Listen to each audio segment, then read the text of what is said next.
I think a sergeant. No. Hey. Hey. Boy, I'm yelling at Carson. You give him a look again. I'm not gonna sit down, I'm just gonna have to stand up again. Okay. Let's rise for the pledge of allegiance.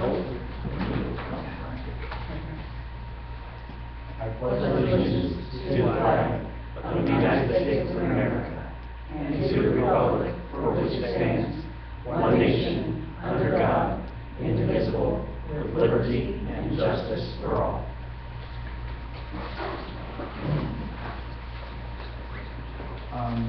The first item, or second item, I guess, is recognition of visitors. Anybody? That's an easy one. That's an easy one. Okay, so at this time we call to order the regular meeting of the Waterloo Local Board of Education. Roll call, please, Tom. Tom? Here.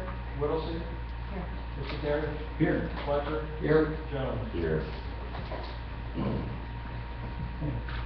Item 4 is the President's Report. At this point, I believe the only thing I was going to mention is we have the fair coming up next week. And, see, Lisa, about, we have our Tuesday. I'm sure everybody in the room's already working. Do you work from home? Yeah, I work, but I'll come up Let's here. Dora wants to come up and work. No, what day? I don't know. Any day you want. I'll come up Tuesday as well. I posted that thing on the I think site. we'll be okay Tuesday, because we've got Matt, you're coming, right? Correct. And Todd, and Lori, and Michael, and, somebody else. Who else? No, Tracy doesn't yet.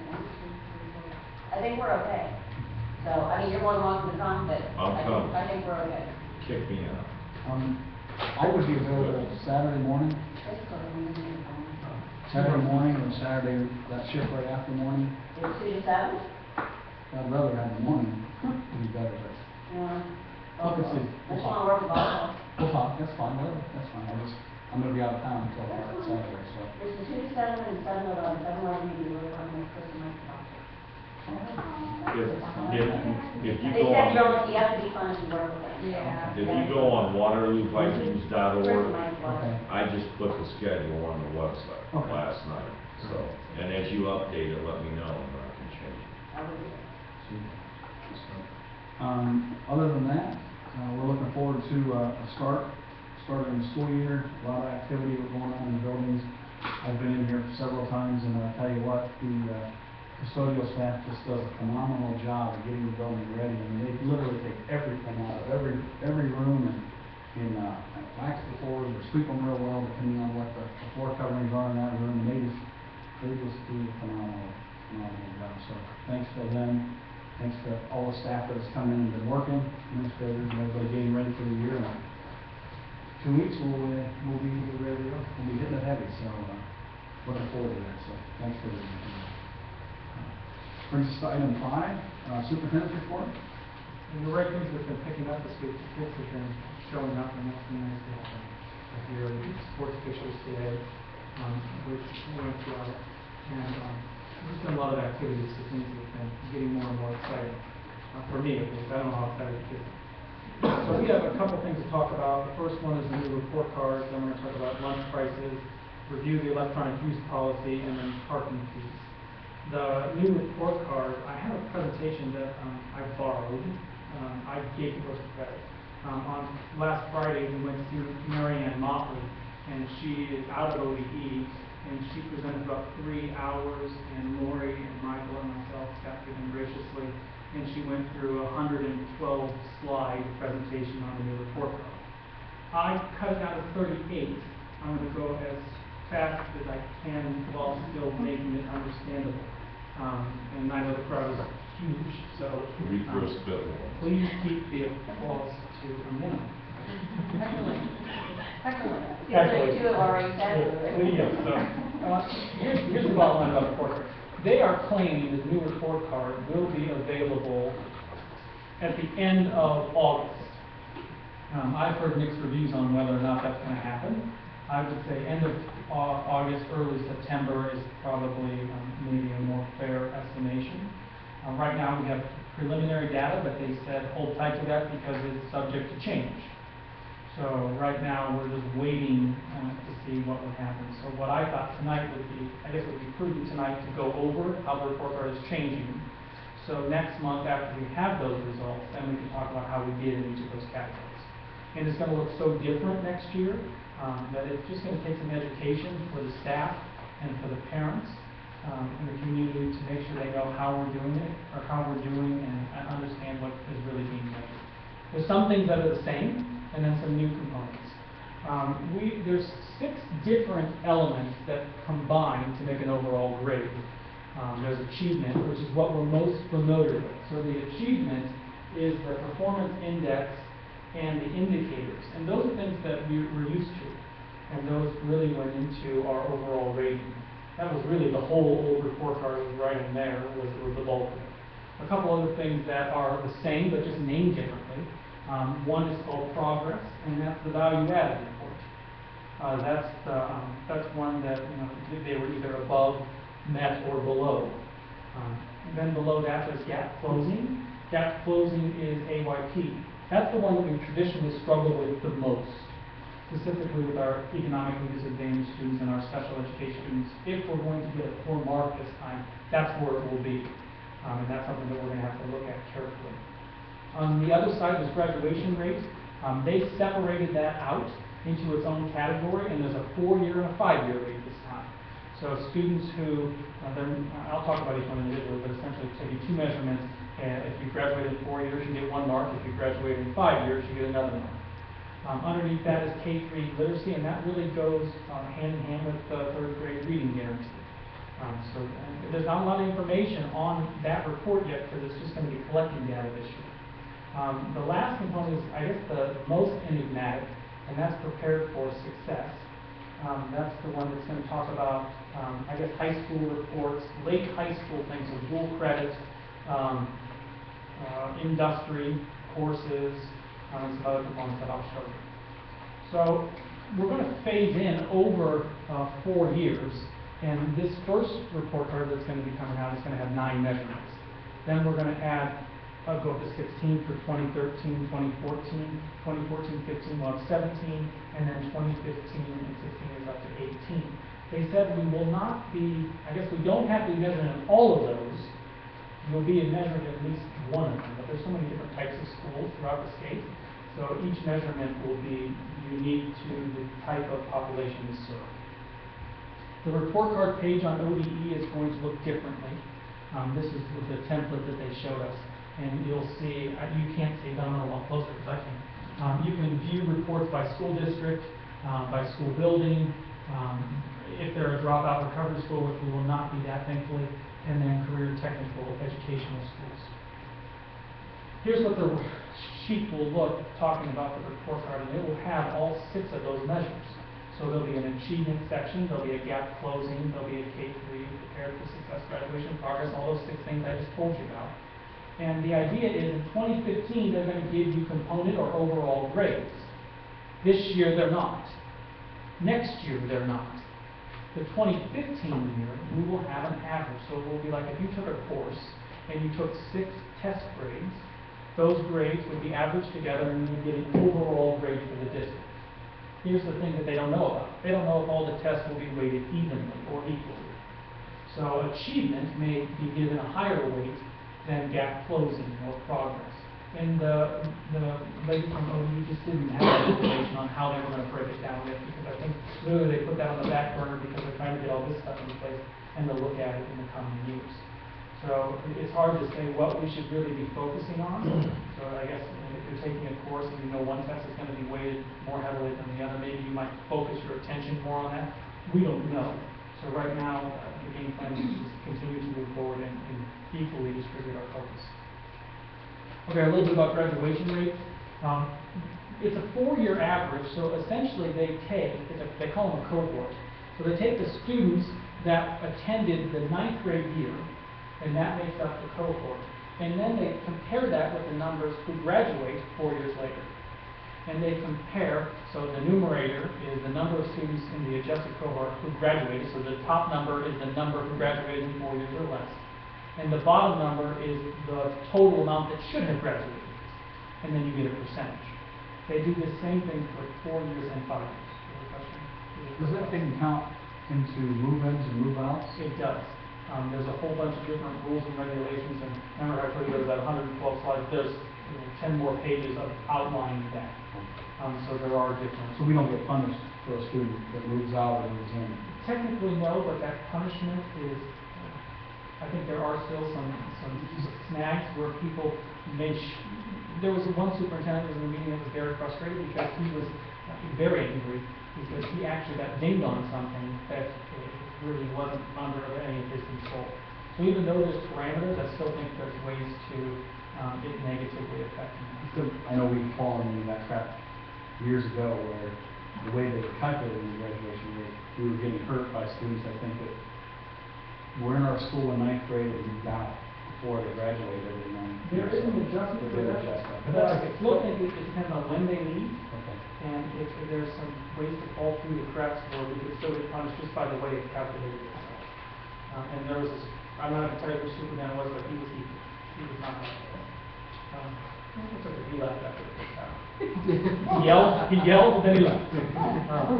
So that was, I guess, therapeutic. I respect it. Here are the breakdowns. Now remember, we're moving to grades. So the cutoff, so I guess the 93 or the A range was specified by legislation. The state board broke down everything else. So they picked, so the legislation set the rate needed to get an A, and the state board set all the other ranges. And you'll see that uniform with everything else. And the legislature just cared about what you needed, what was the lowest mark you needed to get an A, and then they filled in the rest. So based on how, we'll get 2 marks. So you get a 4-year graduation rate and a 5-year graduation rate, and they will average together to be your component grade for graduation. I didn't put a slide about 5-year because it's the same thing. But it shows you here. So here's the screen. Remember when I showed you that overview of all the different sections? If you click on one of those, if you click on graduation rate, this is what you'll see. So you'll see your 4-year rate, you'll see your 5-year rate, and then there will be a component grade up here that's coming, and that's in 2015. They have trend data. This is a comparison sheet right here with the bar graphs. There's a trend screen as well that will, it's a line graph that will show you scatter plot and that's pretty good. So I use that correctly? Right. The statistics video of this and help me speaking. Next component is achievement. That's the one we're most familiar with. That's the performance index and the indicators. Right now, at least until 2015, we have 24 of them. We know them, we love them, we adore them. They're the ones that, there's nothing we do about them. That's what they are. Yeah, I was just there what it was like. Yeah, so we might as well just embrace them. Attendance and graduation is something different. Remember, they made a separate, did mine 20 or 15? Where? Oh. Sorry, not lose it all. Those are separate. I'm sorry, I'm not ready. I was going to see that superintendent leave. So graduation and attendance are separated. They're raising the bar every year on us. So this year, to be proficient, you have to have 75% for 10th graders passing to be considered proficient. For 2014, they moved that up to 80. And then for 2015, there'll be new assessments, so the park assessments will be in place. And we don't know what those standards will be. It will be a surprise. Here's the grade breakdown, 90 to 100. The legislation picked 90 as the lowest grade, and then we move down from there. The state board picked those other levels. Notice that if you get a 75%, which the state says is proficient, that's a C. So right now, if we're meeting what the state wants us to, we only have a C. So that's something to think about. And then if you do an 80, which would be next year's, we would be at the lowest E. Performance index is the measurement of how many kids succeeded at each level. So if you would have below, here they are, limited, basic, proficient, accelerated, and advanced. They added a new category, and that's advanced plus. Advanced plus is this, I guess it's stemming from the push that they, at the legislation level, they believe that we're not servicing our gifted students enough. So there's been a huge push to service special education students, which we all agree is very much needed, but maybe in the wake of that, and the money that is attached to that, maybe those gifted kids aren't getting the attention they need, so they're trying to balance that out a little bit. So what they're doing is they're saying, I'm going back to this slide, they're asking gifted kids to be put on acceleration plans, essentially an IEP for a gifted student. And then, if they're on that plan, and based on what they score, you could get more points. So if a gifted student scores advanced, which you would hope that they would in the area they're gifted in, they will be rated as advanced plus, which impacts our overall score because it's weighted heavy. So it's a 1.3 as opposed to a 1.2. Now there was a debate in the course about it's not evenly distributed based on the levels. So you can see it goes from 0.3 to 0.6 to 1, then it only goes 1.1, 1.2, 1.3. On the negative side, So- you lose more Yep. as opposed to what you make up. Right, so if by it, being above. in my opinion, they're not rewarding you for doing well as high as they are punishing you for doing poorly, if that makes any sense. But that's how they divide it. So that's, I guess it's a carrot at the end of the stick, but people question about how much it's really worth all the effort that may go into writing this plan. But if you take a big picture look at it, I think that the idea that we're not servicing the gifted students enough is very true. And I think that it may be increasing our focus to make sure that we're meeting all of the needs of kids wherever they fall, is something that should be doing closely. Here's the breakdown of that, same kind of thing, 90 to 100, and then the rest of them fall from there. Here's what the achievement section would be. You would have a performance index score, you would have an indicator score, and then you would have an overall. And it's looking at those different breakdowns from advanced plus to limited. Gap closing. They're calling this annual measurable objectives, or AMOs. That's your AYP. This is where, if I had to predict we were going to struggle, this is where it will be. So it is looking at academic performance of specific groups. So we're looking at any subgroup that we would have. A subgroup is defined as 30 or more students. So we have a special education subgroup, we have an economically disadvantaged subgroup, and it looks on how they perform on those tests. And here is how this is going to change in the coming years. So they're raising the bar for this as well. To be considered passing, you start out, you'll notice that if you go reading, it goes 81.9 all the way to 90.9. Math, you start at 76.8 and 88.5.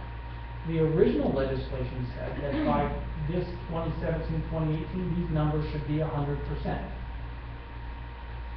They changed that because they were fearful that they were not going to make that, so they dropped it down. I have to tell you that I don't know if that's feasible. And the lady from ODU said that they're going to have to continue to evaluate those settings as they move forward or progress in the years, and they're looking at data. Because right now it's literally just a projection. So the projection, I would think, would increase in validity as we get more current data. Good. So AYP before used to be met or not met, and now it's going to be A through F. A C or better is what used to be called meeting AYP. So there's some concerns about that. Well, people are unhappy because it used to be if we met AYP, it just says met AYP. Yay, we did good. Now AYP is, if you meet it, is just a C. Well, then that doesn't look, it doesn't look as nice as it did before because now you have a breakdown of different levels. So that's something to think about. Gap closing report. Here's the breakdown. You can see over here the different subgroups. So if you have 30 or more African American, 30 or more students, 30 more American Indian, Asian, Pacific Islander, economically disadvantaged, Hispanic IEPs, limited English proficiency, multiracial, and white. The ones that we have are all students, economically disadvantaged, IEPs, and white. You should know that there isn't a subgroup right now in the high school for IEPs. So they're not rated. So it may inflate the high school's marks. So we may come out and we have a D in the elementary building and an A in the high school. but there isn't a subgroup measured. The special ed kids in the high school aren't measured. They are measured, but it doesn't go on this report because there's not 30 of them. So you may look at that report, of course, and say, ooh, the high school's doing amazingly well. What's wrong with the elementary? What's wrong with the middle? Well, if you put those numbers in, the high school would be right in line with everybody else. So I guess that's important that I want you guys to know. So if somebody comes up to you and says, what the heck's wrong with building X, you can say, well, there's things that make this data a little misleading. So, just to make sure I understand what you're saying, let's say there's 25 students that are on IEPs. They just would not be part of this report at all. They wouldn't go into all students. Or They would, but they would go into all students, but they wouldn't go into there would not be a subgroup for IEPs. So if there isn't a subgroup for that, then it's not, let's say we missed the mark on this, that's not included in the average for the score then. So then I guess it inflates the score, because instead of taking the average out of 5, you take it out of 4. And that fifth number that you might throw in if you have IEP kids could be very low. So it'd be like dropping your lowest test score, and then it increases your overall average. So if you fail on one test and you don't count that one, then your overall grade is going to be a heck of a lot better. Did I help with that? Yeah. Progress is value added, but they broke it up into gifted students because of that initiative. And then progress with the lowest 20% of the students, and then students with disability. This is an interesting one. So they take the lowest performing students, the lowest 20%, and then measure them to see what kind of progress they're making. Then is that still IEP students also? So that we kind of get them in two categories? That lowest 20%, does that include your IEP students? I think it just goes by just the lowest achieving overall, whether they have an IEP or not. Now, you could probably infer that there may be some correlation there, but maybe not. There may be lower achieving students that are not on an IEP just because they're poor performers. So I think it would be a makeup of both, a mixed population. Those things gifted, student with disability, and then students with the lowest percent. Value added progress, this is how they rated it, and it went from a +2 to a -2, and then they correlated that into grades. So I guess they're trying to draw those grade comparisons on that 2-point swing. Here's what the grade breakdown would look on the progress. So you have 1, 2, 3, 4 different marks that would average into that component grade. Let's read about this high school. It says there's a high school grade that is We going. realize it's not English. And right now we're increasing your diversity and your multicultural awareness. And apparently I will push 1 for English on that slide. No, those are just placeholders. But the other stuff is in English. The top is in English, and all these are. So I think this is just a dummy report. No, I don't think it's Spanish. It's French. It's Latin, yeah. So, That's too brute. That's all I know. Is that good or bad? if I see that, I I'll hope it very didn't mean good anything service. bad. Wait, I just have one thing to say, this is from ODE, correct? Yes. Okay. Yeah, exactly. Oh, sorry. Just getting back, the gifted students. Currently, what is our policy with gifted students as of last year? How do we handle gifted students? Do we identify them? That's it. We identified them. That's what we lost Debbie Morgan. We went to county services. This county provides services that does testing and identifying and polling. And usually what happens if it's a gifted student, we're doing whole grade or partial grade acceleration. So we will bump that student up in whatever grade they're accelerated in, or we'll do a whole grade level acceleration. So that's essentially the extent of our services at this time. Which, I really feel like Debbie Morgan did an awful lot for the elementary and middle school. And she had a lot of programming, and it was a big loss when she went to the ESC. Okay, K-3 literacy. This is the one that had the smallest amount of information. This is it. So measured in 2013, 2014, and then component in 2014, 2015. That's all they gave me. I didn't cut anything out. That's it. So it's very new.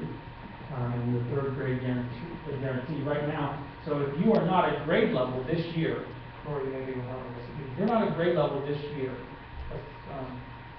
a third grader is not tested at grade level, they will be held back this school year.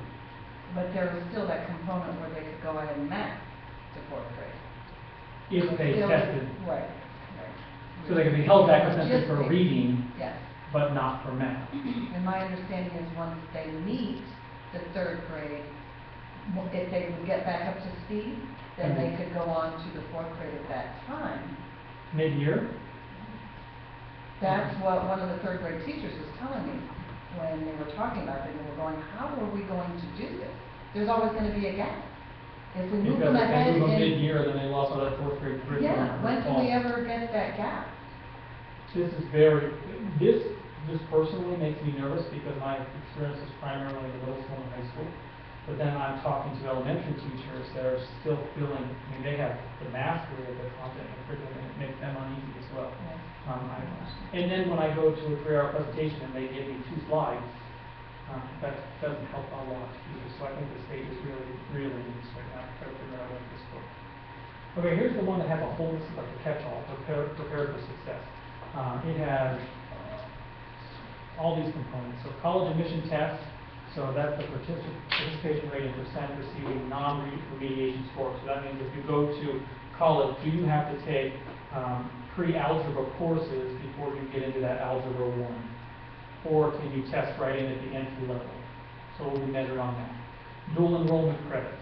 So how many people are taking dual enrollment credit in our school? Industry credentials. So this one kind of is confusing for me. She didn't really go into a lot of explanation on it. She just called it industry credentials. So I don't know if that would be through a tech. I don't know if that Would it be like a welding certified welder or certified electrician through Maplewood? I kind of feel like that's a Maplewood component, but they didn't explain it. Honors diploma, so for some students with an honors diploma, and this is interesting because I think everybody's requirements to get an honors diploma is different. So I don't know how they're going to standardize that, because if they're going to measure it across the state, then you would think you'd have to have the same measurement to attain the honors diploma. And then advanced placement. Now, she did put the caveat that if you don't have these things in your school, it will not be counted against you. It will only be if you have dual credit enrollment, or if you have dual credit courses, how many of your students are taking them. If you didn't have dual enrollment, then it wouldn't negatively affect you. I thought that was only semi-good news. Is there a minimum on that? Like how many kids? If there is, she didn't tell us. So when you look at this all together, here is another screenshot showing, and you would have all of these grades up here, these 6 individual grades, and then you have the overall. And then you could look in each one of these. So I showed you essentially a screenshot of each one of those different components. And it comes together and you get an overall A through F.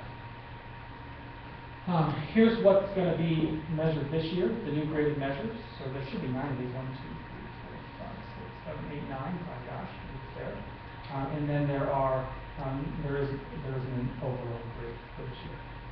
Here's where you can find more information out under social media, and Facebook, and YouTube. And I'm going to put this presentation on my website and also post it on the Facebook page, and obviously you can get this presentation via the news stream. And that's the education that I've done now. You can find the report cards once they're ready. Now, do you have any questions that I don't know the answer to? Yeah, I have one comment. You can sprinkle coconut on a cow pie. It's still a big old steaming cow pie. And that right there is just, you know, I worked for the state. I got 27 years, and my buddy Jeff Freeman said, worked with me for a lot of those years. We get graded on things that mean absolutely nothing. And all the things that mean anything to anybody, we don't get graded on. I look at this stuff and in my mind, if we had an endless pot of money, we could throw money at this and we could look like millionaire or all-stars. But how, you know, if we don't have something to take care of the gifted kids, or we don't have enough money to put into the kids with the IEPs, you know, my personal opinion is, short and sweet and to the point, I don't think I care about what kind of letter grades we get, as long as you go to bed at night knowing that, and you guys go to bed at night knowing that you did everything you could to educate these kids and give them the best that they can.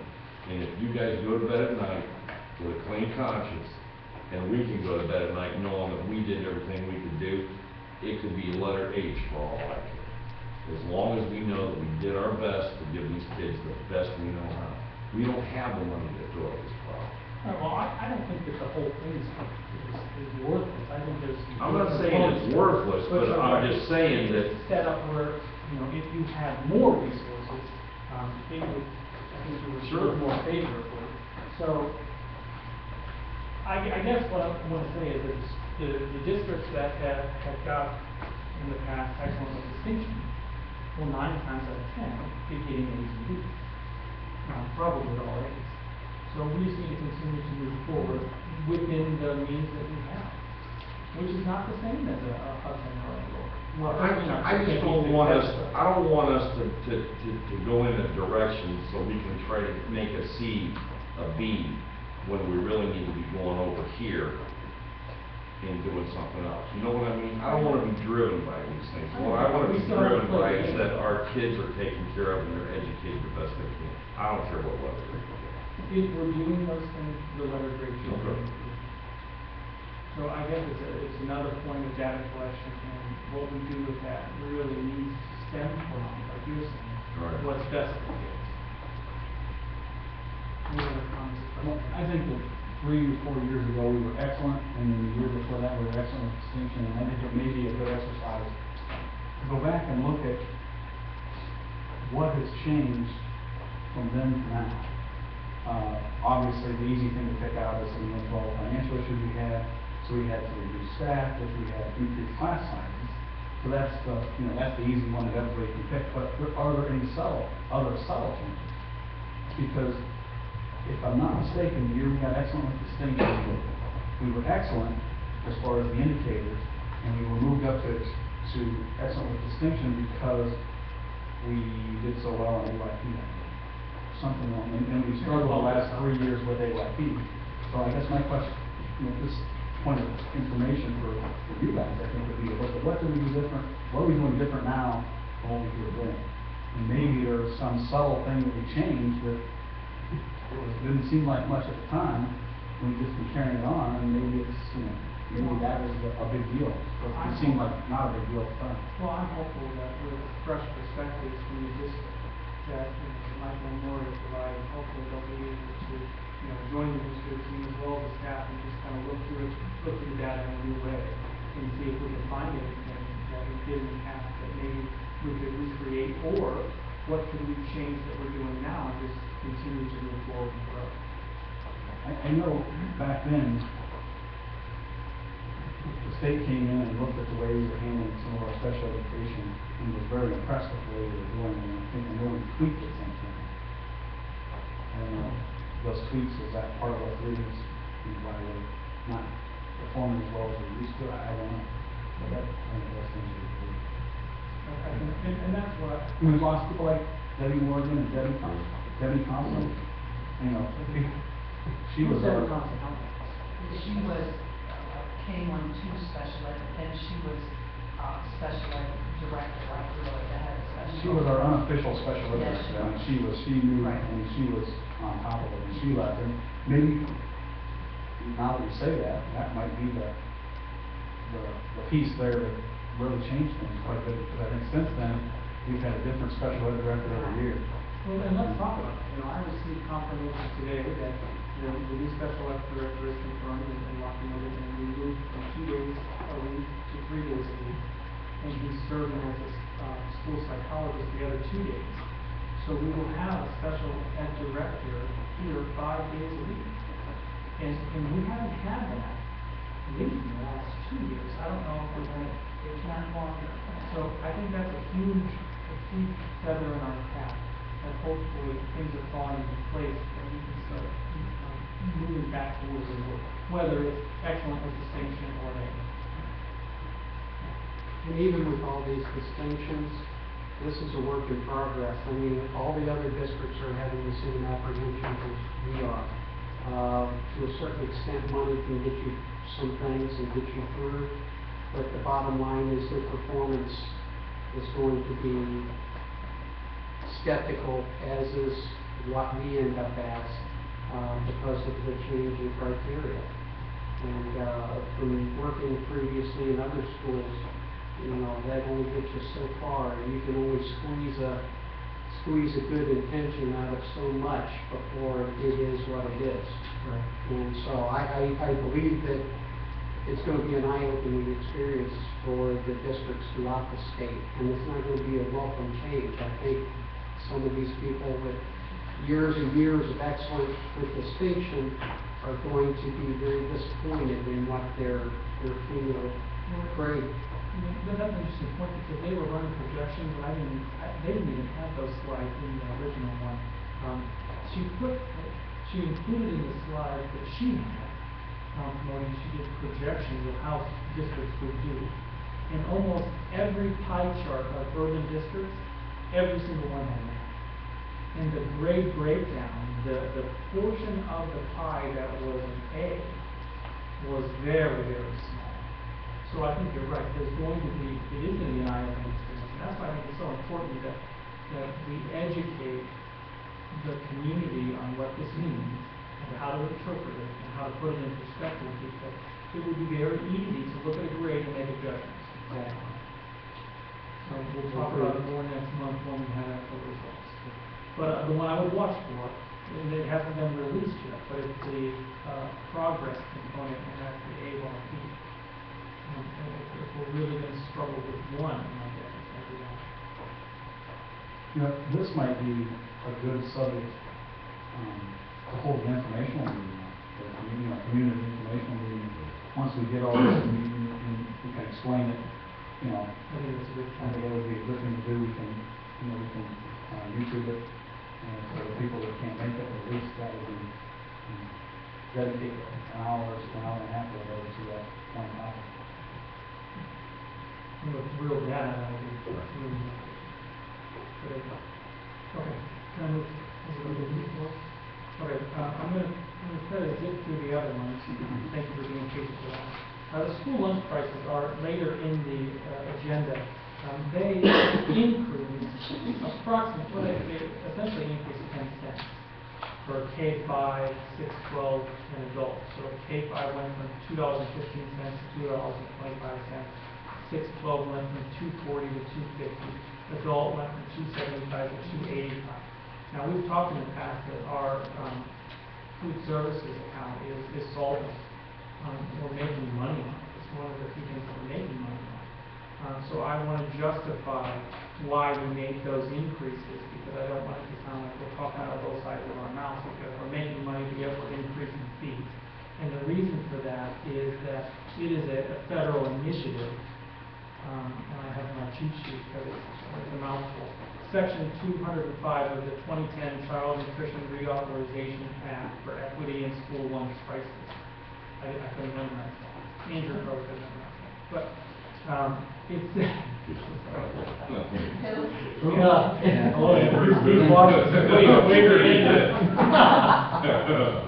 I spent Monday with him, so I gave him a hard time the whole day. Did he have cocoa? No, but we saw cocoa at in Columbus, and we made sure he pointed out the new treasure. So what this is essentially saying is that we must increase our average paid lunch by 2% each year to account for the difference between the federal free and the federal paid meal reimbursements. So the purpose is to ensure that sufficient funds are provided to the food service account for paid lunches. So what I think is happening, I'm going to say this again as we talk about it, we're increasing, the federal mandate is to increase the price to offset the free and reduced individuals, to make sure that you have enough money in the account. Now we have enough money in the account, but we still are held by these bylaws, and we have to stay true to that. So that's the rationale for the increase. Any questions on that? just have one question. Yes. The last time we did this, and it wasn't like in quarters, What do you mean quarters, like by 25%? 25, 50, 75, and Todd was inundated for dimes and nickels. You remember that? Well, doors like that. Yeah. Well, So, now the only one is the adults. Everybody else is a quarter, right? right, 225, Yeah. 250. right. And just remember that. So when I'm going to the bank, Just get some extra time. Extra dimes. when Fran is sending me to the bank. Yeah. But, I mean, it is just the adults, but still, All right. just remember that, because I remember last time you were put, I think they were, you know, running around to everybody with dimes and nickels. So, but just thought, it was just something that no one thought of, and it happened, so. Any other comments on this one? Okay, electronic use policy.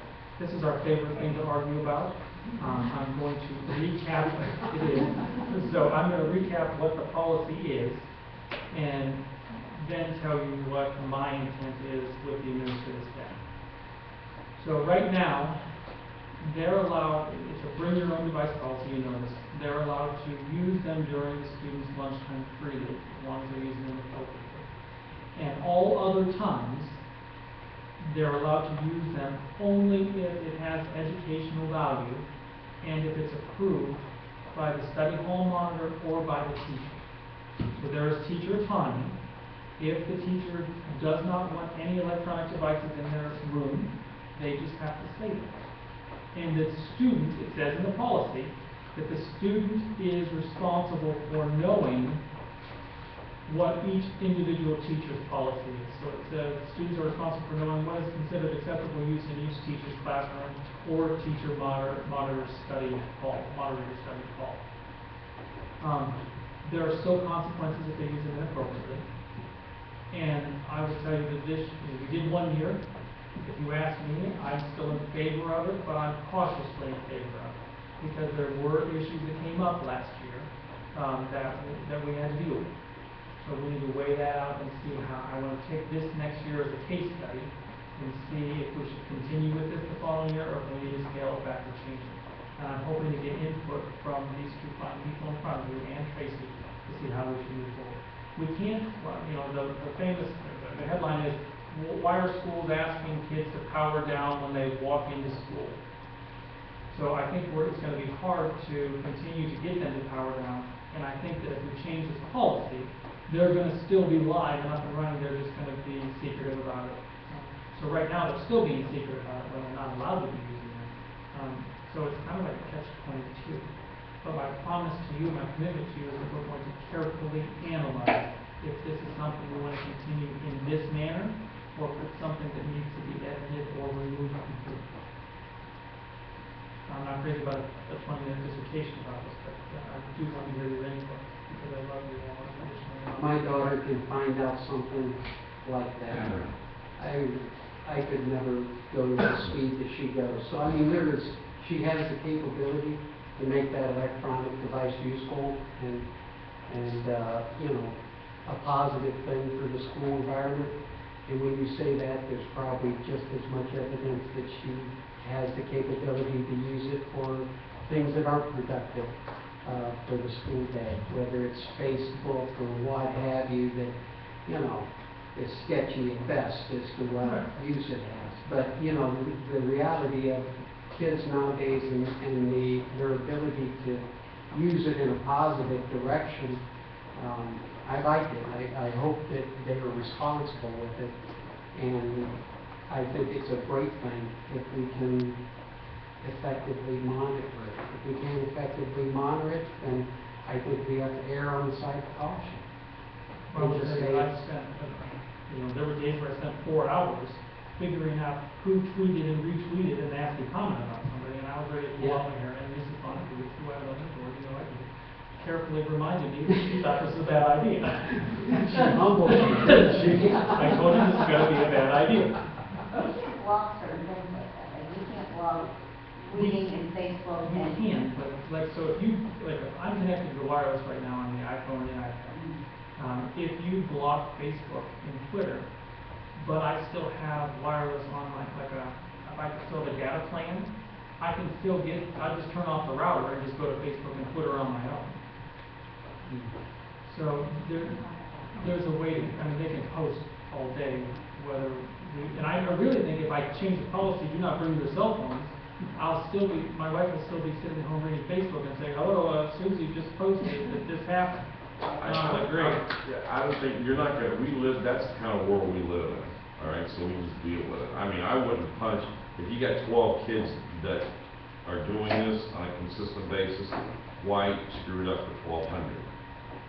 You know, you don't throw the baby out with the bathwater. I mean, you don't punish 1,200 kids for something that it doesn't do. But maybe how we have it set up, maybe the rules we have in place need to be reevaluated. I don't have enough data to tell you that. I think in a year's time, we can probably That's like have a the lot last more. one, remember that? Yeah, we should have a lot more practical experience on what we've addressed. You know, whether it's harassment or. I keep looking at This it. side of the room's old fashioned. Keep talking. I'll get my part Hey, back. your partner's crying, took his iPad out, his iPhone. Get your numbers, we'll talk again Hey, next week. let us know what it's don't. Where's that iPhone? You know, I don't know how Aunt Fanny, I don't know if anybody passed it on to you or not, but this was obviously something I would despise last year, and I was 100% against it. For a simple reason, what we're doing, I'm against it as far as being allowed to use it for non-educational purposes. It's okay to bring them in and use them for, if you gotta go on and research something, that kind of thing, that's all great. But I think that allowing them at lunchtime to go on and do whatever they wanna do, go on to Facebook, what that does is that becomes a distraction. So, let's say I'm a student and I go on Facebook at lunchtime and I see something for something, that's gonna be sitting in the back of my mind, and I may be thinking about that for the rest of the day. Thinking about it, worrying about it, or anticipating if it's something good, as opposed to actually worrying about what I'm here for the rest of the day, to go to my classes and learn something. So, and what happens is I'm afraid that it's almost impossible to monitor.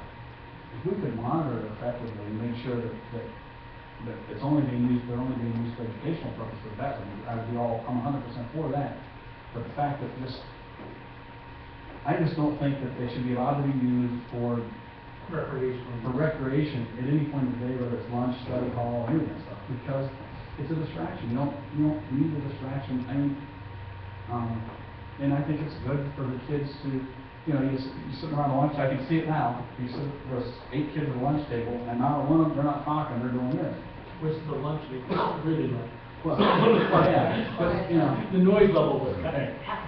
that's okay though, they need to, everybody's got a job to do, their job is to keep it at a reasonable rate. But my thing is I think it's more value in those 8 kids sitting around and talking.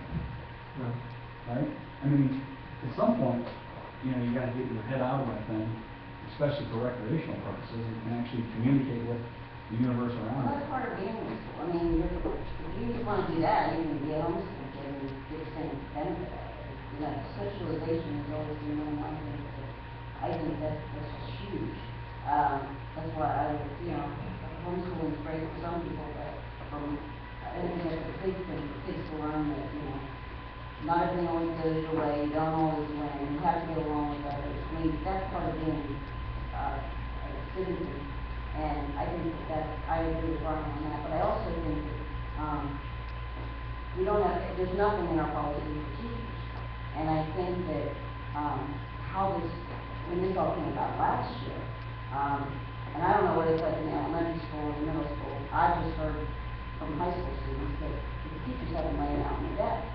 Well, I just don't see why a teacher would need it, personally. They each have a phone in their classroom. They can be contacted, someone can get a hold of them at any given moment, they're in their classroom, and that's what they should be. If they have an emergency, they can call out if they need to, and I think that it has to come from the top. And I think what's happening is these teachers have happened because they think they can't live without them, I was without mine on Monday, Sunday and Monday, and it was hard, but that's because I had several appointments. They come to work, they're at work during that day, they don't have to be anywhere else unless there's an emergency in their family. So, that means, personally, I think that needs to be the first thing that they need to be told. The second thing is, they need to make sure that because the kids do get the privilege, and they need to be able to treat it as a privilege, not as just, well, we got it, so we can do whatever we want. Because that's how it is. It's like bringing drinks into school, they were never allowed to bring anything drinking. And then they started bringing drinks, now everyone's walking in the door with something in their hand. Well, I'm sure they can certainly throw that. Yeah, so I mean, that kind of stuff, you know, they do, and I think there are kids that are responsible with it, but we all have instances where it is, and, you know, I talked to you about a couple of them the other day. Also, when we had the, bomb threat, that word got out, boom, parents were running in here, it ended up being nothing, and it was a panic throughout the whole community. And it would have been so much better if that wasn't happening, and you can send an alert now out and say, we had this threat, it was nothing, everybody's safe, stay at home, your kids will home on the bus the other day. You know, but instead it was, there's a bomb threat, they're not telling anybody, and everybody, you know, and, you know, we should be going home, we shouldn't be here at school, of course everybody wants to go home, you know, but I mean, it just blossomed into something that wasn't even anything. It was just the kids wanted to stay home for his birthday. So, you know, that's the stuff that, if we can control that, like I said, if we can control Facebook, but apparently we can't, or Twitter, you know, that kind of instant stuff, that would be wonderful if we can control that somehow, because that is what I think hurts us. Because if that instant stuff isn't there, you know, Sally and Julie are fighting, and they're not in any classes together. If they're on their phone, they can be bickering the whole day long and not paying any attention in class. You know, back whenever I went to school, you'd be bickering with someone by the time you rode the bus home for 25 minutes. You weren't allowed to use the phone unless you needed to. You didn't have a car. By the next day, you forgot what you were fighting about. So it's just that instantaneous stuff. Somehow we could control that. But I don't know how to do that. One last thing is, I guess, being an old dog, I don't know how this is incorporated into the educational, you know, experience. So if we had a clear idea as to how these were to be used and what our expectations were, and what benefit, you know, a particular teacher would have, or see if it's a majority of the teachers, how they thought one way or another is incorporating that into their classroom. If we had a better idea, I think, at least ways for me, how they were planning on incorporating and the benefits of it. And then another thing is, not all kids have phones. Is this giving an unfair advantage to those that do have phones or are able to utilize phones? I mean, even if they have a phone, some kids, there are phones out there without data packages. You know? Mine don't have it.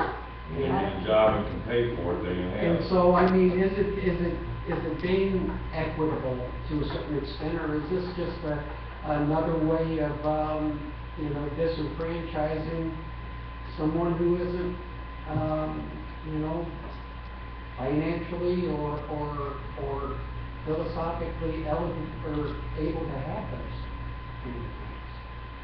So, I mean, those are questions that I would like to answer before we really took a hard look as to say yes or no. Either way, I think that would be good information.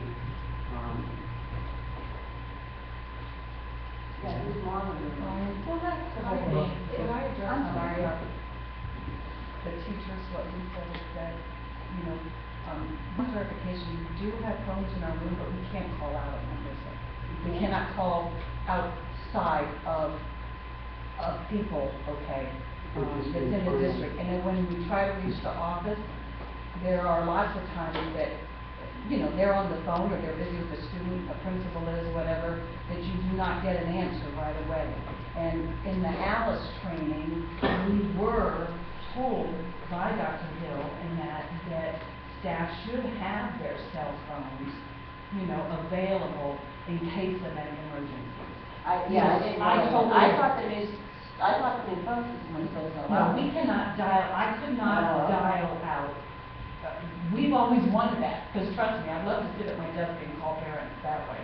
But we can't do that. We can only get within the building, okay? So if I'm trying to reach the office, and there's many times during the day, you know, they're busy Right. too, that they don't get to answer. They're no fault of theirs. I'm not trying to say that, you know, that they're not answering the phone, you know. So we were told that. Should we be sitting there texting? Absolutely not, you know, not at all. But yet those are things that we have also been, you know, instructed about and that.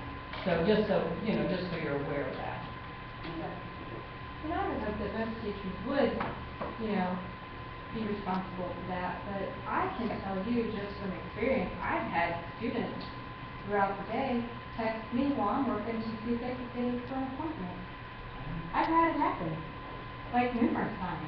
So I know that they're using it when they're not supposed to be, because I'm like, well, I'll text you back after school, you know, or whatever. I've had it happen. Tough so- love. You're not getting to the point. You know, but that's it, I mean, and I don't think that teachers should be texting students, and, I don't know if that was really brought up, but during class, but, I think that we do need to come up with a way somehow, a new policy, because I do think that they're not using them for what they're supposed to do. We're all Sometimes you guilty give of that it. inch and they take a foot, you know. Right, right. I guess my take on it is that we need to.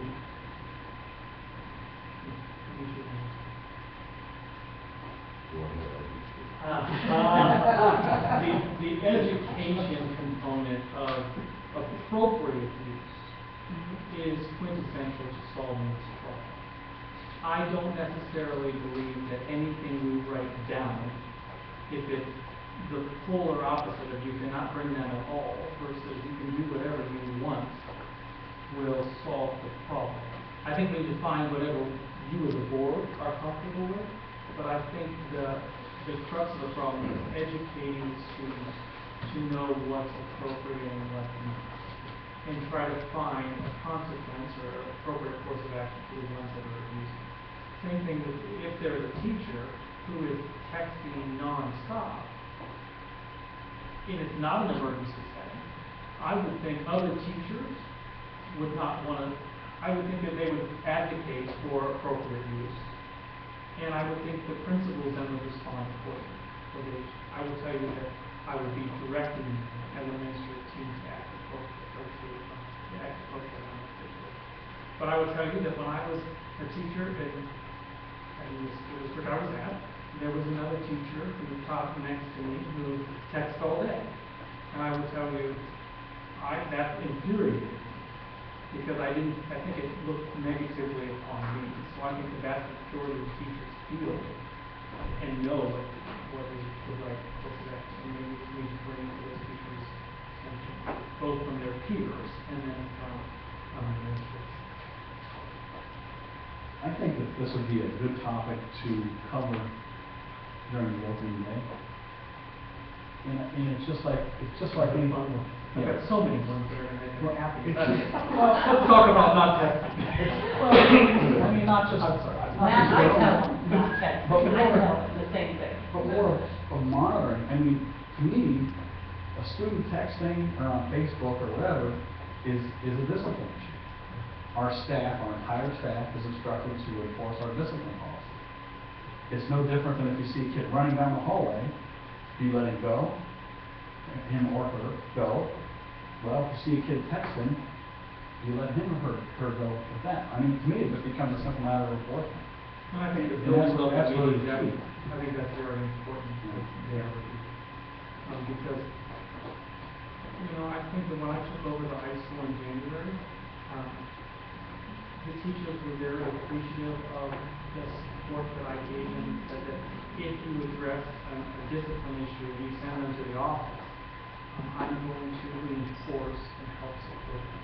I think that the new administrative staff just needs to build those relationships so the teachers know that if they catch Joe or Jill texting and they give them a consequence, that the administrative staff will support them. Because maybe in the past, in certain buildings, there was no course of action beyond what happened in the room.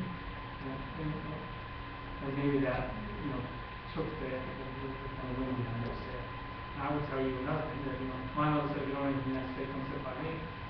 So that never bothered me as a person, because I would read well enough that I would find a way to get to the student in an appropriate, safe way, but still get my point across in-house. Now, I think it's obviously a big life lesson thing that involves parents, but it's just, I guess it's just the way that each teacher responds to that situation and the support system they feel like they're on.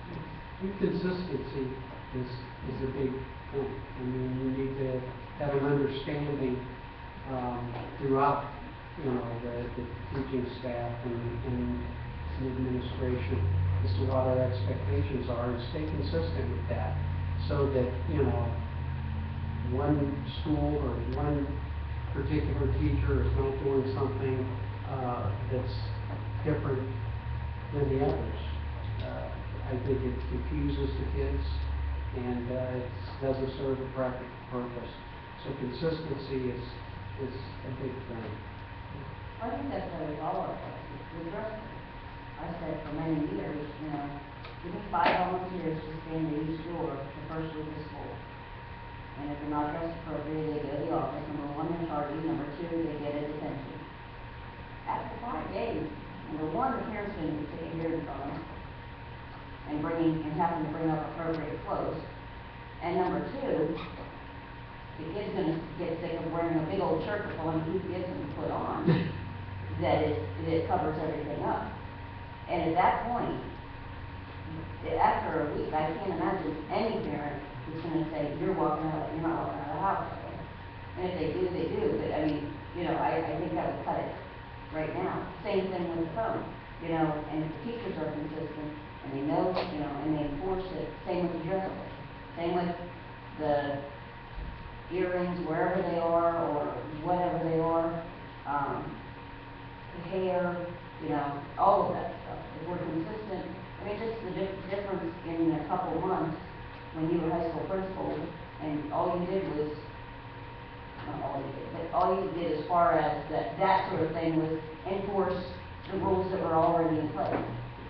You met with each class, you told them these are the rules, you're going by the rules, you stuck to the rules. Unfortunately, it probably took up 75% of your time, but it worked. It slowed things down a little bit. So if we just continue on that path, and it's the same thing, because I just don't know how, it's just beyond to enforce something that they have instinct to get out of this building. That's the hard part. Part of the kid's education is not just bubble learning, it's learning how to be a responsible adult. And that in life you have rules, and you gotta follow the rules. And if you don't, there's consequences. Alright? So just because some guy goes down to Circle K and robs a bank and he's wearing a Duck Dynasty shirt, doesn't mean you burn all the Duck Dynasty shirts, right?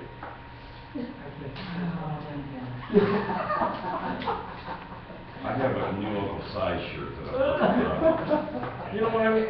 That's their education. That these kids walk out of here responsible adults and they know how to go by the rules, right? So, and if you don't follow the rules, there's a consequence. So, that's it. And I agree 100% with Steve's comment. What about Uncle That's Size? scary, isn't it, Steve? You like Duck Dynasty? Don't let 12 kids ruin it for 1,200. Right. That's. Same as teachers, don't let 2 teachers ruin it for all the teachers. If you follow the It'd be great rules if and you have a nice everybody life. dressed the way you wanted to and acted the way you wanted to, but they don't always do that, so. But if they see that that's the way you want them to do it, It's just reestablishing a norm. Right. And at the beginning of the school year is a great way to teach. So that's why I think these types of conversations are very important. So our leaders can hear that those are things that we would be eagerly watching and encouraging them to do. Do you want me to come on the first day? This right here. Probably we're not. And if you want me to come on the first day and talk about the program, I'm more than happy to talk about the way we used to dress and act in the middle. You're liable to find a cat when you're first day. It's all right. I would. Okay, parking fees. Parking fees, when Lisa brought up about parking fees, I think the biggest, after talking to her, the biggest concern about maybe raising those or reevaluating them is how do we increase the safety of the kids that are in the parking lot? Because some of them, quite frankly, behave quite badly and jeopardize the safety of everyone. So we examined the prices. Right now, it looks like we're pretty much within the mainstream of prices in the area. So I don't think right now I would recommend increasing it. But I think if the concern is safety, I talked to Michael today, and I think that our game plan is to increase the amount of teachers that are on duty in the AM, PM shift in that parking lot to try to increase visibility and try to address those problems as they come up. There's cameras out there. Yeah, but when the buses are parked along there, they can't see anything. Well, then we need to put cameras where we can. Or we need to put a person on the other side of the building. You know, whatever. Right now we have, it looks like we have 2 people that are supposed to be out there every day. I've asked Michael Murray to put up 3. You know, if you put 2 people there, if something comes up with 1, then you only have 1 out there. I think if we have 3, then 9 times out of 10, you're gonna have at least 2 people out in that lot. Here's some issues. So at 7:45, if I put somebody out there at 7:50, some of the students are arriving in the morning much earlier than 7:50. So we may have to look at some other options with coverage of and how to monitor those areas early in the morning and then after the day is concluded. Do all teachers have a, homeroom? So it's like The ones that don't are on duty now. Okay. So we're going to be looking to see who else doesn't have a homeroom to help with that. But that's not going to get us any help prior to the start time. So prior to They can start at 7:45. 7:45. Right, so, and there's kids that are physical 7:45. So we just have to look at maybe some creative options to make sure that coverage is happening. But my promise to you is that in the time we have people available right now, day 1, we're upping that person by 1 for both of those shifts for the high school. Andy talked last year, he asked me about speed bumps. Put some speed bumps in, but Those that's. are okay, but during the winter months. Yeah, when you're trying to plow, that's what I told him. I And said, the You have to buses, renew are it. issues And the buses. Tim, because we had asked that question years ago, and Tim Fox always said that that's a lot of additional wear and tear on the buses. Tim always told us. over 40 years, I guess it would be, You know, but going over the thing at least twice a day. as long as the bus isn't going over fast, I don't think I'd worry about it. I mean, that's just what, I mean, You that's. kind of have that grain out there, you kind of have a speed bump already. Well, That grain because stuff. when my son played baseball, he graduated in 10. You know, I'd stand up there and watch the baseball games, and it was ridiculous, the speed. And I'd come in and say, hey, we need to put a speed bump or something out there, and it was like, well, No, I've seen them go down that back road, oh, like it's driveway 42. Sometimes they come around the corner, I swear about the babies that are going to buses, yeah. and it makes me very nervous. So I think we really need to be vigilant. And you know, you can, I mean, speed bumps are it's something that is removable. That you can take out for the winter months and then So you can leave the donuts appropriately in there. Absolutely. Well, then you gotta dig through the snow to find them. And again, Do it before Or the you snow can falls. of snow. I think The first blizzard. Mr. Boyle, let me go on and see about And also, that. I guess another thing to think about is, you know, we have to paint numbers on there. We have to paint lines to place lines. We have to have someone out there. We have to have someone, we have to make up the little tickets that, you know, how much does all this stuff cost to have people driving to school? And the people will ask us, you know, what is that money used for? And that's what I tell them. Paint for the lines, you know, the little numbers that they use. Someone to go out and check to make sure that everyone that is in a parking spot, their number matches, you know, things like that, and, Driving is a wow. privilege, and there should be a price on privilege. I mean, So, I mean, maybe. my daughter drives, but there's the bus that comes right by my house every day. And, you know, it's not a necessity, but she is fortunate and she can do that, but it should come at a price. And that means she should follow the rules, and she should contribute to, you know, what it takes for her to, have that privilege. So I don't see a problem with it. I think that the start of the new year is a great time to come on and enforce it, and I'm willing to say that the first person that loses their driving privileges for a week or a month, things will line up pretty quickly, and I would suggest that it come down with a pretty quick hard hammer. Maybe that's not a popular thing to say, but we're talking about safety, keep people's safety, and I think that that's what I would recommend. I mean, there's this err on the side of caution, because it is, like I said, I used to, the ones that were on the board back then, no, I mean, it was terrible. I would sit up there just, when the cars going by, and it was just no rhyme or reason, it was the same ones, and, you know, and I'd call and have somebody talk to that student, and 3 days later, you'd see them, the next week's game, you'd see them, the same student, you know, it's not that, I'm not a bad person, it's just, you know, you want to be safe. Every year, you read, that which is the reason we started with driver safety, is every year, unfortunately, how many high school kids lose their life over stupid traffic issues, over driving a car or riding a car, and you know, and it's just, it is a matter of Accidents happen, but a lot of times, these are avoidable situations that, because of youth and experience and bad habits, you know, contribute to these situations, and, you know, they should be responsible, and it starts at school. I mean, we can't watch them everywhere, but I think it should be a part of our. Well, it's not just been young kids out here speeding either. No. So, I mean, That's a good point. Well, and I also asked Matt, if whenever the WCAC does their safety presentation in September, if he would add that in, since he's the one demonstrating or talking about it, he would add it in. you can just do it.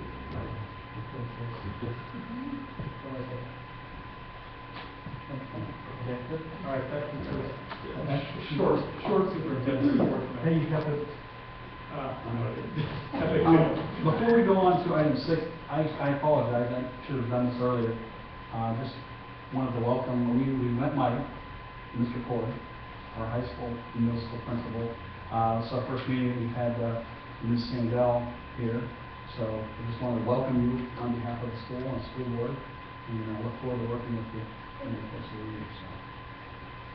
Now, the course of next several. Okay, Tom? Couple things tonight, one on the regular agenda, under superintendent's report, item C, and Matt can address it if he wants to. We're going to remove the athletic handbook for tonight, understanding that it's not yet a completed, revision, so we will do that. So the students and coaches athletic handbook, you guys have not seen. Tom's still editing those, and I would feel comfortable leaving them on the about 2 weeks preview. The ones that are being handed back for this fall sports were last year. They are, the coaches one is the one that has the biggest revision. The ones that are handed out right now, he just didn't combine the concussion information, so you have the students got all the accurate information. He's just gonna put it together in a nice, neat package, so it's all together. So, I guess be assured that they have all the accurate information, it just came in separate pieces and parts. And I wanted you to see that finished product before we approve it. And the coaches one has a lot of revisions to do, so it's just not done. And we also need to add the consent agenda, the superintendent's business items P through S.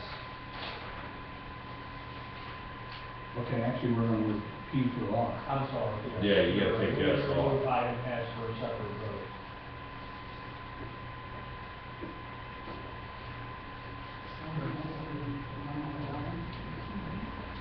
You see, sometimes you gotta be that one. Yeah, this is like item S number 11 for separate code.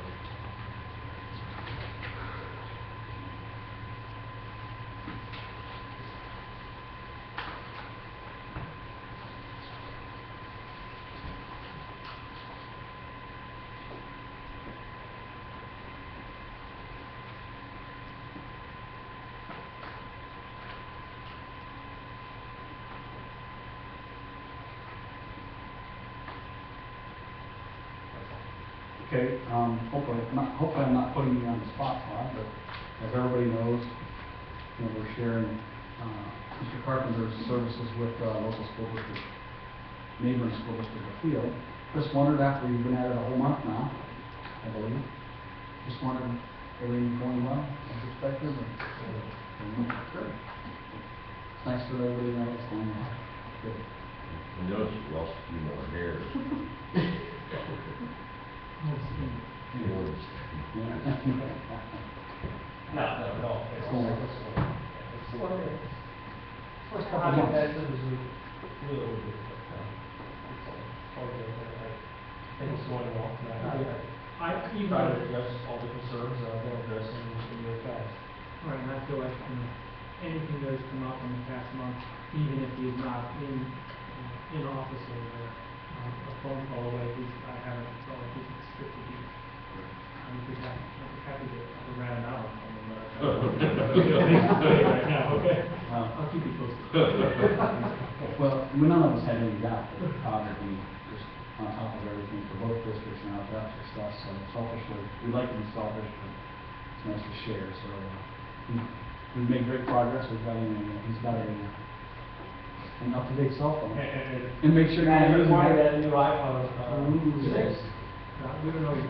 Probably It's going to be announced. by after. Just make sure you're only using that at the appropriate time.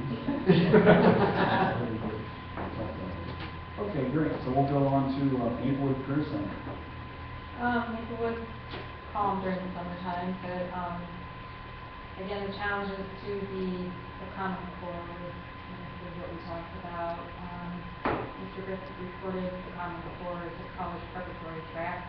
Students' choices are being limited to college readiness, and today's college not really track to a successful career. He added there's a shortage of skilled trade workers, such as electricians, machinists, welders, etc., are in great demand. And the other thing we touched over was the HB 59JDS, the governance changes. There's going to be a webinar that I got an email today for August 27th at noon. 75, so they're asking us to watch the webinar to see what's going on. And then tomorrow night is everything that we would, so we'll know about that tomorrow. I don't remember which one's on, but we will find out. I just got an email. We should have gotten it today. Do you normally get the emails from the ODB? I can forward it to you. I think it might have been yesterday, but I remember getting it. I just got it today. I thought it was. Yeah, I just got it today, it changes webinar from noon to 1 or something like that. Sure. And then here are copies of the minutes of our meeting last month.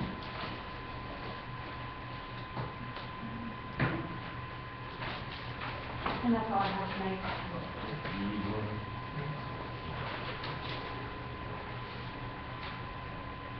You should get it for that motion. Okay, legislative update. I've been on vacation I tried to fill in. from the state, from everything. I tried to fill in last week, or last time they said I went too long. Oh, geez, then I will keep it short. You know, you set the bar enough. You know, we've got, so far this year, they've enacted 5 bills. We've got 52 being monitored presently. Of course, budget was the huge thing, and most of the OSBA legislative report, discussed the budget bill, and just kind of a review on that. There are a number of things, if you go into the OSBA website and go on the bill tracker, it really gives an opportunity to look at what bills are out there and what their status are. And, you know, just so Steve can rest at night, with Senate Bill 15, they are taking up education funding. So as soon as you think that it's done, it's not done. It's, you know, there's just some of the things that they're still going over were things left over from last year. You know, but there are a number of interesting bills. That's not to say any of them will come out of committee, but I'm sure at some point they will be addressed and be voted up or down or die on the vine. But the bill tracker is something I just enjoy reading. Take it for what it is, things that encompasses a snail's pace. And even some of the most logical things that they agree on take months and months and months to go through the process. So I'll leave it at that. Have more next month. Okay, thank you, Ken. Item 9, new business. Any new business from anyone?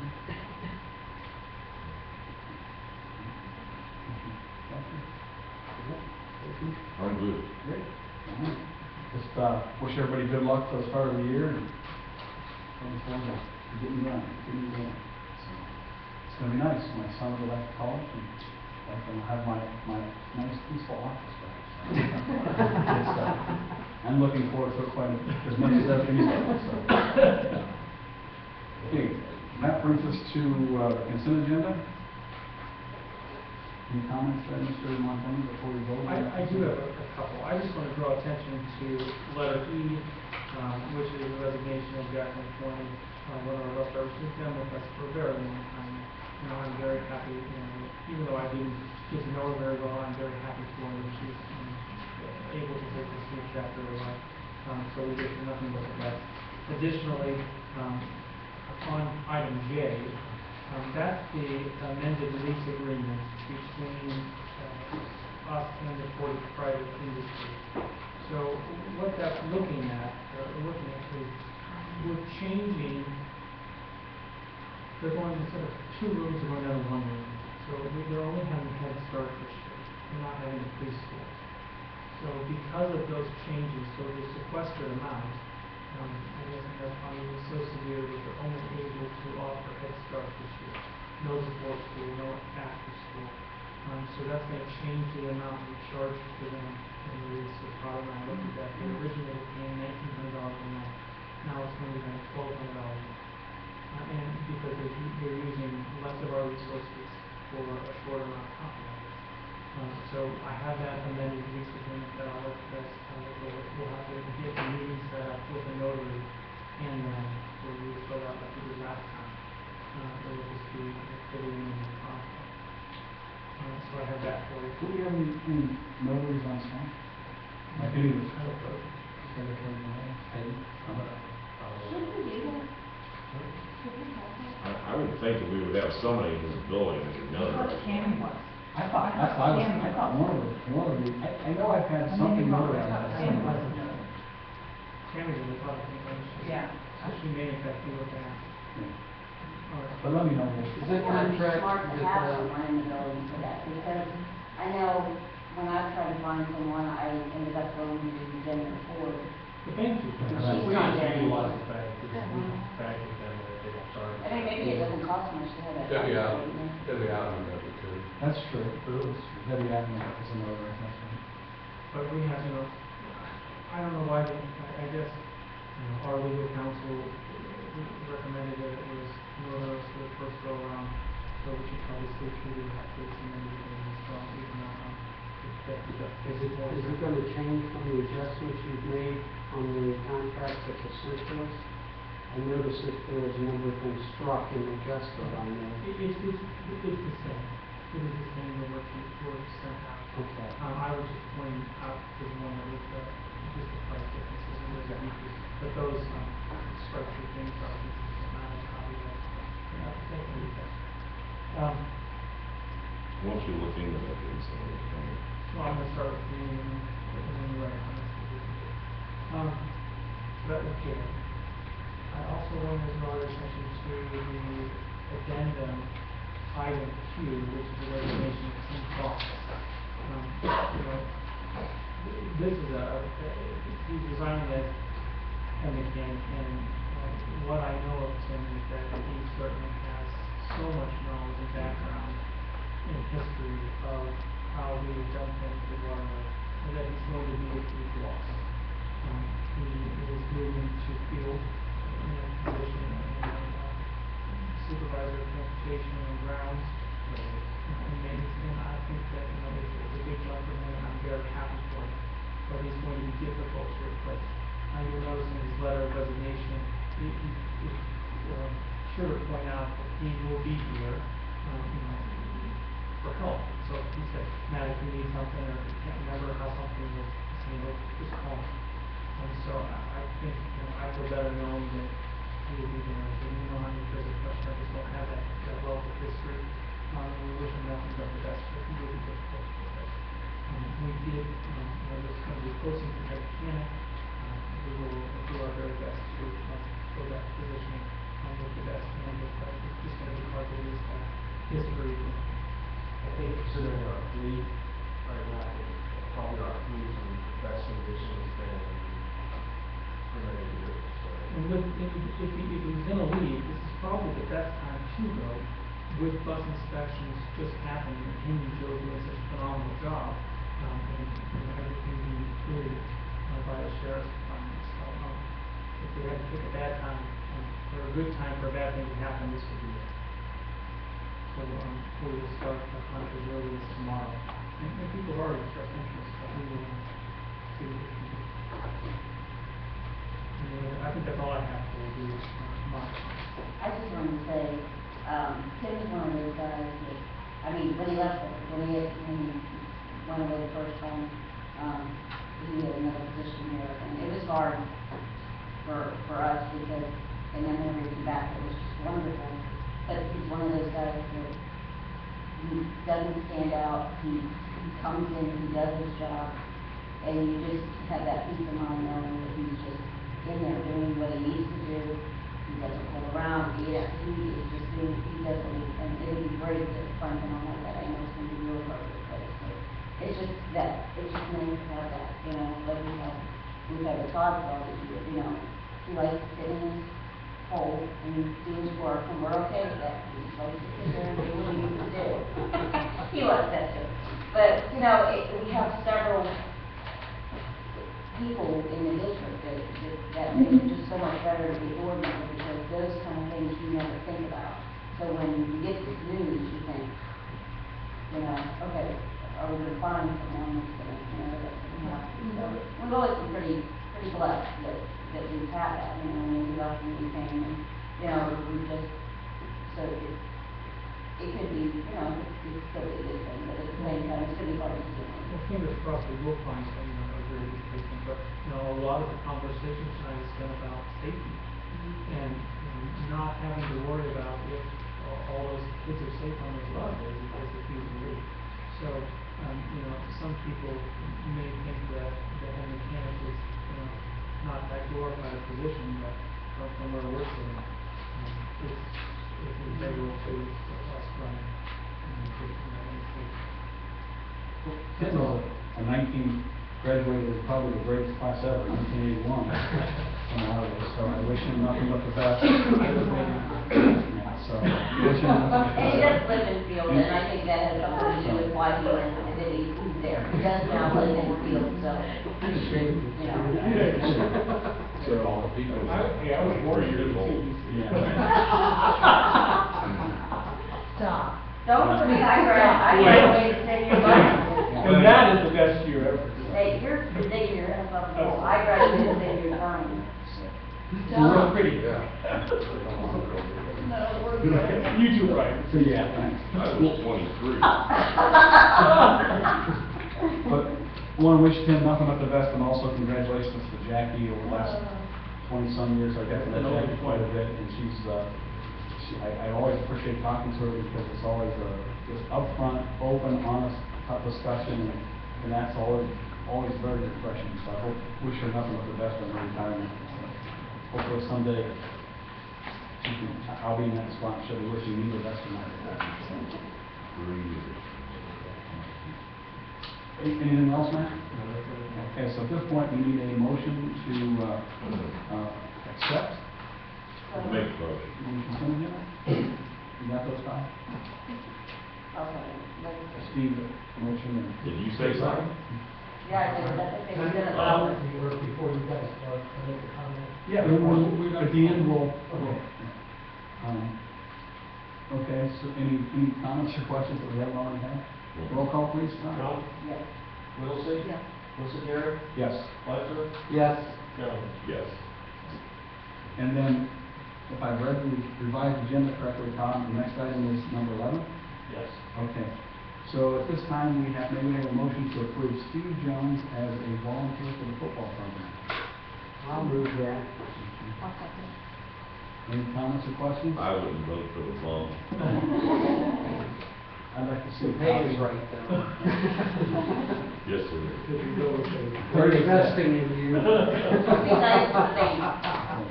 I'm always nice to everyone. Roll call, Vote please. quickly, vote quickly. Yeah. John? Yes. Wilsey? Wilson, Yes. Fletcher? Yes. Jones? He doesn't get. Oh, You say okay. it, Couldn't think of a word. Teamwork word. Okay, that brings us to, I'm sorry. No, we've been through all that. So at this point, before we recess an executive session, I believe Mr. Freeland wanted to say something? Yeah, I have a kind of question. I'm gonna call it a favor. I guess you guys were aware that we'll be planting a tree out in front of the building this past June.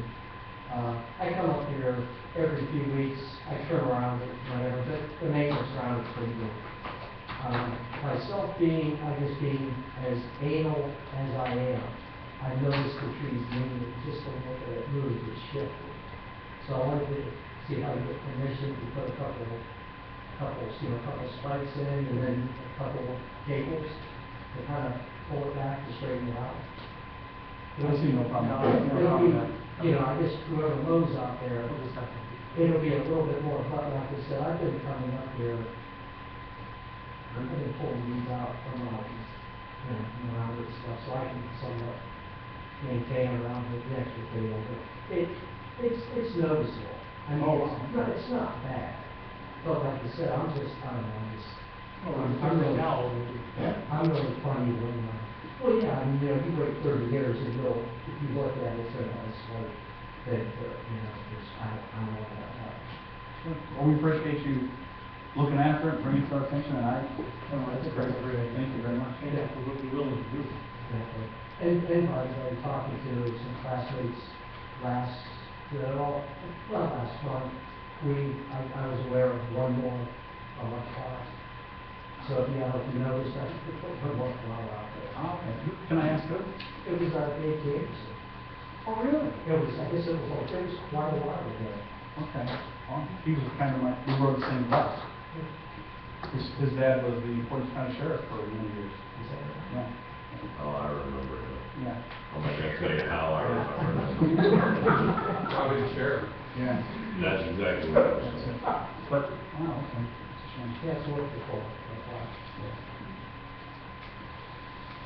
Okay, thanks, Jeff. We appreciate you looking after that for us. We really do. It's a nice thing, and that's one of the things that in our spare time we need to think about what we're going to do with our memorial area there and how we want to, what the appropriate thing to do is there. And I'm sure that Diane reached out, in one of the board updates, okay, and she was interested in maybe doing a park, but she wanted to do another tree.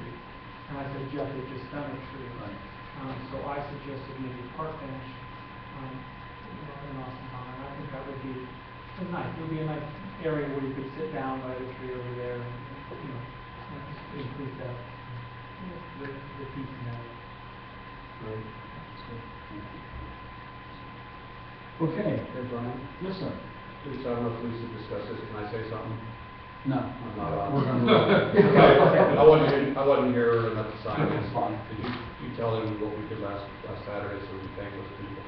No, I knew there was something, I kept Okay. saying. I Last kept Saturday, saying I had a field day at the football field, and we didn't really get it out like we'd like to, but we made sure Tara Boaz knew, so she made sure that we had all 7th grade football players and 8th grade football players up there.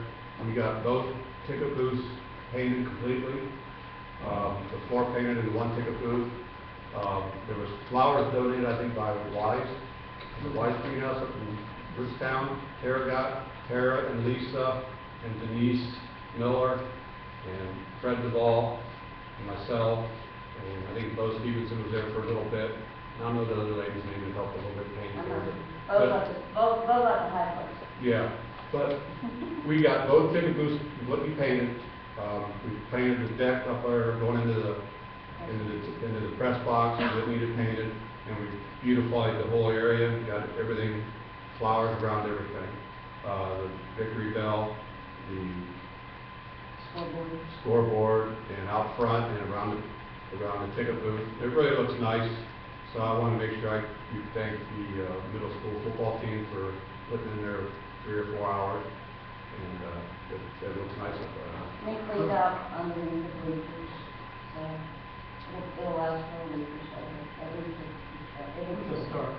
Did we fix that leak in the press box yet? Just 2 days ago. Now, there's a light, that worries me because there's a light being changed above where I sit, where the ticket is, and that's the opposite side. So I was hoping they didn't fix the wrong side.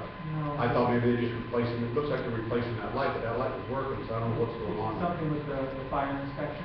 Okay, they found wanted something wrong. They want, instead of it just being open too, they want a covering of the. Covering over. They thought that would be safer, so that's what they're working on now. But Bart worked on it, I think 2 days ago, and sealed up, so we're hoping that we get fixed the problem. We'll find out first, and I'll let you know. Did you take the sound system up? Yeah, I took it up about a month ago when I wasn't sure what I was gonna be doing. And I wanted to get it in and get it working, everything's working. Everything sounds still sounds good? Yep, everything's fine. And We've had 2 soccer games already, and I got a doubleheader tomorrow night already. Wow. Denise Miller called me last night and asked me if, she said her mom always wanted to plant mums around the entrance sign. So she asked if that was okay. I said, let's do it. So she's donating that, and they'll be mums out there. Mums planting mums? Mums. Yeah, out front. 4 mums. You Yeah, I told her differently. I told her to plant them, and if you didn't like them, then they just say. I gave her my cell phone last week, and I told her, you call me whatever you want.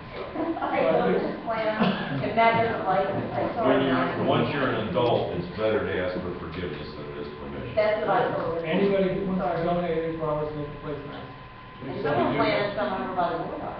That was me on Sunday, because That looks good. the kids and I were digging and playing. That looks good. Lisa, did anybody, make the board aware about Mr. Miller yet?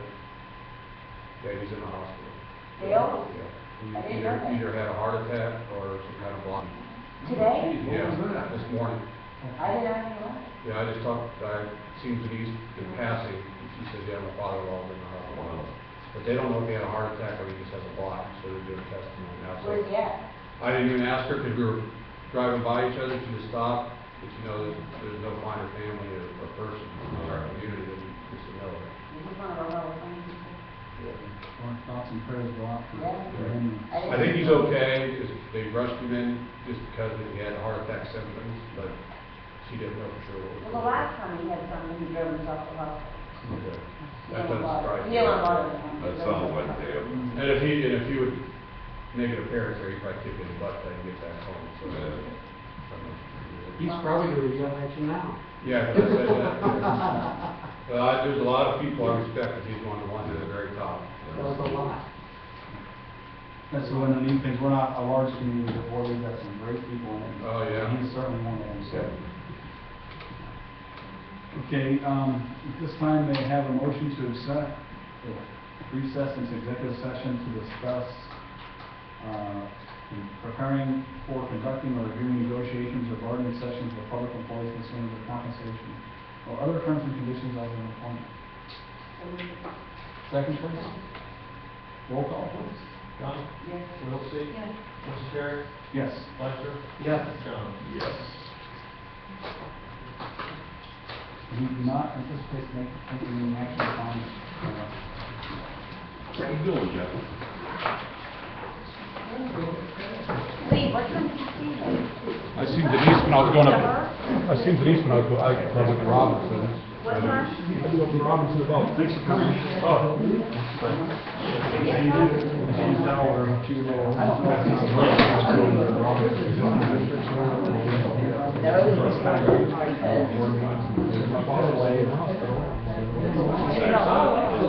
Whenever I come.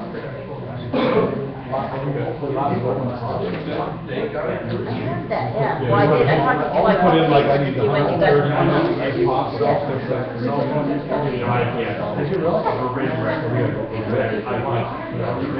It's on there. It's on there.